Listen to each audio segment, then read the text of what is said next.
Canada's last University-Palestinian solidarity encampment, dismantled tent by tent. It comes after a court order last week gave student protesters until 9:30 Sunday morning to pack up and leave. Half a dozen students staying until just seconds before the deadline, continuing their calls for their demands, which include disclosing school investments and closing the Starbucks on campus. This is obviously something that upholds, or a ruling that upholds colonial values. It places private property over the charter. In fact, that is something that the university did argue for, that the charter does not apply to them. Last Thursday, a BC Supreme Court judge granted an injunction to Vancouver Island University for the removal of the encampment. The injunction only covers the grassy quad area where the student encampment has been set up for 110 days.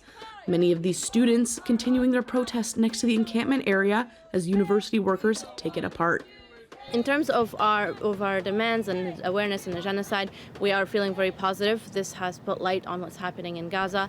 The university filed a lawsuit on July 15th and notified students following similar action taken at the University of Toronto earlier that month. The university had claimed the encampment was a nuisance and had made employees feel unsafe on campus, and that they believed the protesters were unwilling to negotiate. But the students say they were just expressing their right to protest.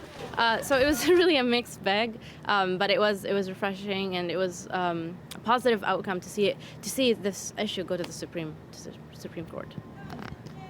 Community members and some university faculty coming out to the decampment to show their support. And if it weren't for these students coming forward in October, there would be absolutely no conversation about Palestine on this campus. And they've brought this crisis and this genocide to light in our community. And I'm so immensely grateful for all the work that they've done. It raises a lot of concerns about the culture that the senior management team wants to create here. And we should make a distinction between them and the faculty. The student protesters say they are still deciding what action to take next.